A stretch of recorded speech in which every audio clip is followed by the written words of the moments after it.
This video will be an overview of the sequences section of Beamtone. Let's start by opening the sequencer view. We can see 4 identical sequences on the corners of the UI.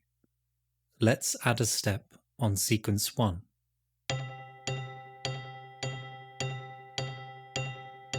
If we change the voice number parameter in the global sequencer section, we will hear more notes being played by that step. The voice number defines how many sequences are active. We are now playing a C major 7 chord. If only one sequencer is active, the entire chord will be played by each step. If 2 sequences are active, the 4 notes of the chord will be split between the 2 sequences. C and G will be played by 1, E and B by 2. If 3 sequences are active, C will be played by 1, E by 2, G by 3, and B will fold back to 1.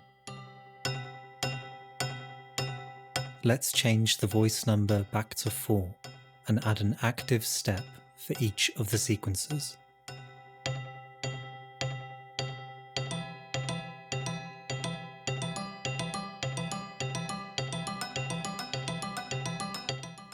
We can then set certain steps to be accented by activating the hidden dot underneath them. Let's accent the 3rd step on sequence 3. The velocity for normal and accented steps can be defined for all sequences with the velocity control in the global sequencer section.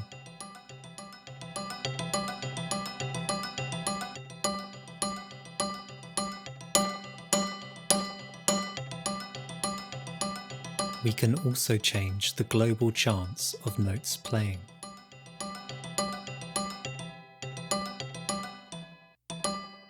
If we want to make sure certain steps always play, even when chance is lower than 100, we can activate the lock icon hidden on top of each step. We can also add some randomization to the playback velocity of the steps.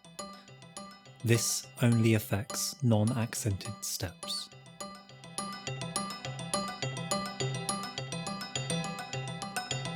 Accented steps always play at the maximum set velocity. Note that the maximum allowed amount of randomization can't be more than the difference between the maximum and minimum velocity values, as otherwise, accented steps could sound quieter than randomized non-accented ones. For each sequence, we can independently change the length.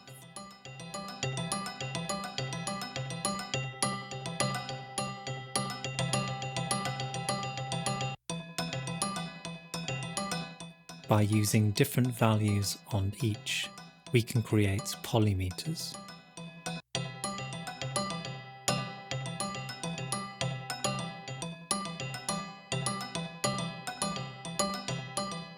We can also independently change the note resolution of the steps.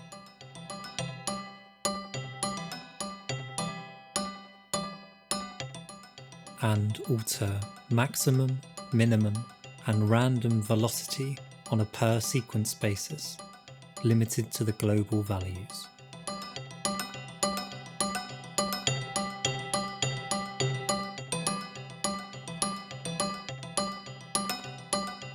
In addition to velocity controls, we will also find independent note chance controls on each sequencer.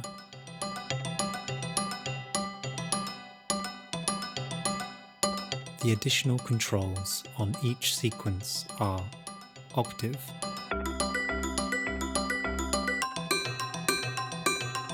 offset, which changes the start position of a sequence in the DAW timeline if it is more than a bar long.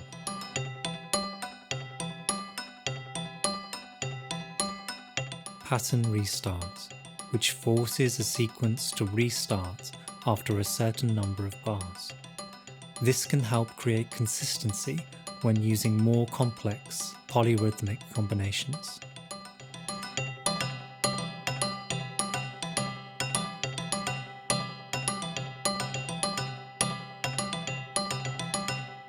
On each sequence, we can also decide which articulations are going to be triggered. We can, for example, have sequence 1 only play the toy piano. Sequence 2 only play rubber and felt articulations. Sequence 3 only play the Glockenspiel. And sequence 4 only play clean and spring articulations.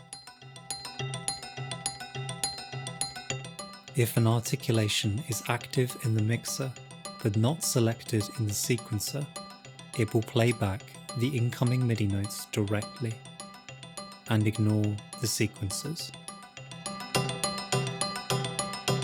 Finally, we have randomization controls at a global level.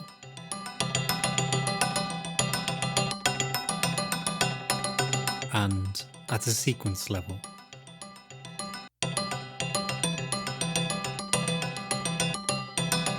Note that if a step or an entire sequence is locked, randomization will not affect it. This can be useful to keep certain desired rhythms and create random variations around them.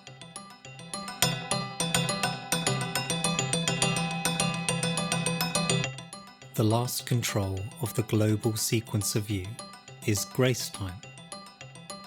This only needs to be used when performing live, or when playing unquantized MIDI. Increasing grace time adds a delay to ensure that the behavior of the voice splitter is consistent, even when the notes are not played perfectly together. Keeping the lowest note on sequence 1, and separating the others to the following sequences in ascending order. Lastly, 10 user presets can be saved in addition to the 5 factory presets by clicking on the plus sign next to the preset's name.